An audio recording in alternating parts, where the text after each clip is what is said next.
ठीक है dear student, आज हम देखेंगे अध्याय 3 अव्यूह। ठीक है, अब इसकी परिभाषा देखते हैं।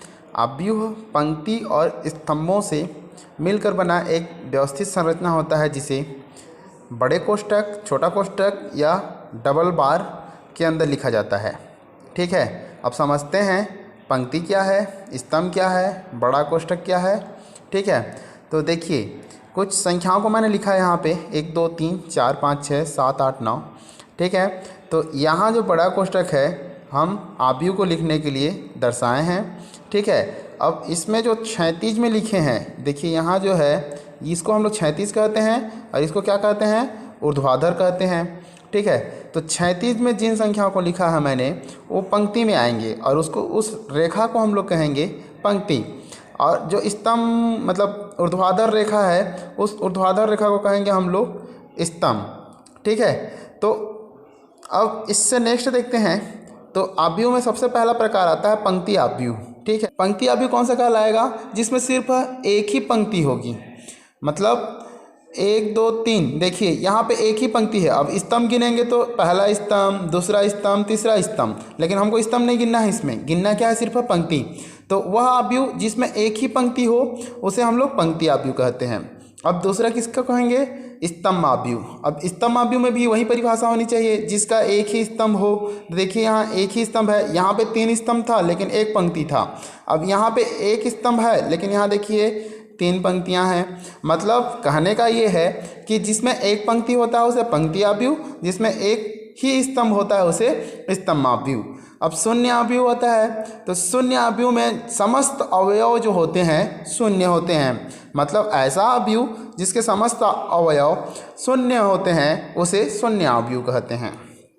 ठीक है, अब वर्ग अव्यूह करेंगे। तो वर्ग अव्यूह में जो है m बराबर n होना चाहिए। अब m n किसको कहते हैं उसको देखते हैं। जो m होता है वो पंक्तियों की संख्या होती है। m बराबर लिखेंगे हम लोग पंक्तियों की संख्या।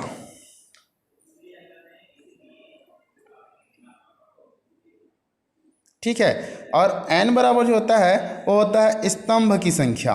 ठीक, तो देखिए यहाँ पे कितने पंक्ति हैं, 1 2 3, यहाँ 3 पंक्ति हो गए।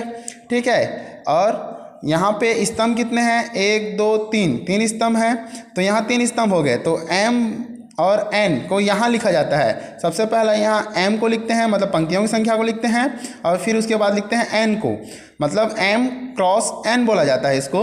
लेकिन यहाँ पे संख्या कितनी थी, 3 और 3, तो m क्रॉस n बराबर कितना आया, 3 क्रॉस 3। ठीक है, और यहाँ देखेंगे तो m बराबर n है, तो ये कौन सा है, ये एक वर्ग अव्यूह है। आप देख सकते हैं 3 पंक्तियाँ और 3 स्तंभ, मतलब वर्ग अव्यूह में m और n हमेशा बराबर होना चाहिए। ठीक है, अब मुख्य विकर्ण देखते हैं।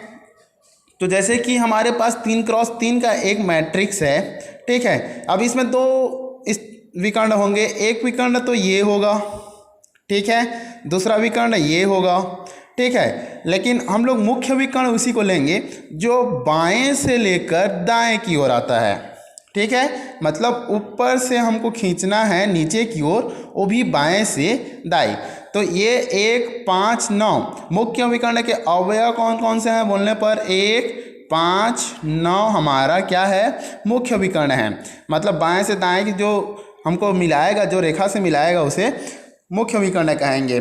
ठीक है, अब नेक्स्ट देखते हैं विकर्ण अव्यूह। ठीक, तो विकर्ण अव्यूह कौन कौन सा है, तो जैसे कि मुख्य विकर्ण को हम लोग ले लेते हैं। ठीक है, अब मुख्य विकर्ण को छोड़ के बाकी जितने भी अवयव शून्य होंगे तो उसे कहेंगे विकर्ण अव्यूह।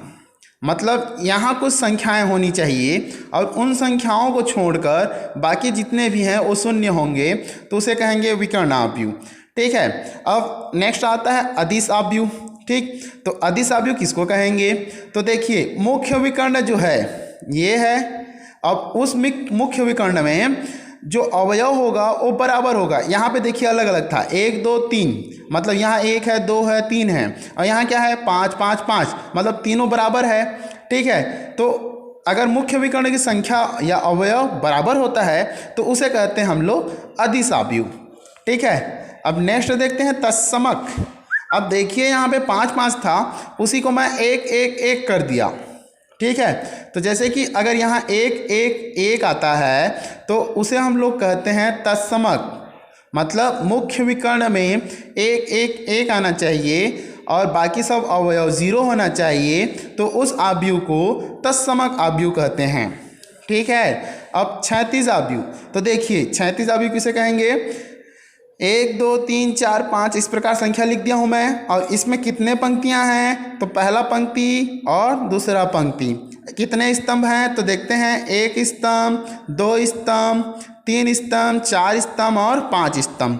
5 स्तंभ और 2 पंक्तियाँ हैं, मतलब यहाँ पे देखिए स्तंभों की संख्या जो है वो ज़्यादा है पंक्तियों की संख्या से। ठीक है, मतलब वह आव्यूह जिसमें स्तंभों की संख्या पंक्तियों की संख्या से ज़्यादा होती है उसे 36 आव्यूह कहते हैं। ठीक, अब नेक्स्ट देखते हैं स्तंभ आव्यूह। ठीक है, अब उसी प्रकार हम लोग इस संख्या को लिख लिए। अब यहाँ स्तंभ गिनते हैं, यहाँ 1 स्तंभ और ये दूसरा स्तंभ। अब पंक्ति गिनते हैं, तो 1 पंक्ति, 2 पंक्ति, 3 पंक्ति, 4 पंक्ति और ये 5 पंक्ति। ठीक है, अब यहाँ क्या हुआ है? पंक्तियों की जो संख्या है वो स्तंभों की संख्या से ज़्यादा है, तो इसकी परिभाषा क्या हो जाएगी? वह आव्यूह जिसमें पंक्तियों की संख्या स्तंभों की संख्या से ज़्यादा होती है उसे हम लोग कहते हैं स्तंभ आव्यूह। अब आव्यूह का योग देखते हैं, तो जैसे कि यहाँ m × n में बताया था 3 × 2 का लिया हूँ। अगर यहाँ पे 3 × 2 है तो जिस आव्यूह को जोड़ेंगे वह भी 3 × 2 में ही होना चाहिए। कहने का मतलब आव्यूहों का योग जो होता है तभी संभव है जब दोनों का क्रम जो होगा वो बराबर होगा। अब देखिए यहाँ ले लिया मैं 2 ऋण 4 4 1 5 3। अब इसमें गिनते हैं तो 1 2, मतलब यहाँ पे 2 पंक्तियाँ हैं तो 2 × 3 हो जाएगा ये। अब यहाँ भी कितना होगा? 2 × 3 होगा, क्योंकि यहाँ 2 पंक्तियाँ हैं और 3 स्तंभ हैं। ठीक है, गलती से यहाँ पे लिख दिया था मैं। तो अब दोनों का क्रम देखिए बराबर हो गया। अब कैसे जोड़ना है? तो पहला अवयव पहले अवयव से ही जुड़ेगा, दूसरा अवयव दूसरे से ही जुड़ेगा, तीसरा अवयव तीसरे से ही जुड़ेगा। कैसे जोड़ेंगे? 2 और 1 कितना होगा? 3। ऋण 4 धन 3 कितना आएगा? ऋण 1। 4 धन ऋण 7 कितना आएगा? ऋण 3। 1 और धन 4 करेंगे कितना आएगा? 5। 5 धन 0 करेंगे तो कितना आएगा? 5। ठीक है, और 2 और 3 कितना करेंगे? जोड़ेंगे तो कितना आएगा? 5। तो ये आपका आंसर है, और वो भी किस क्रम में होगा? 2 × 3 में होगा। ठीक है।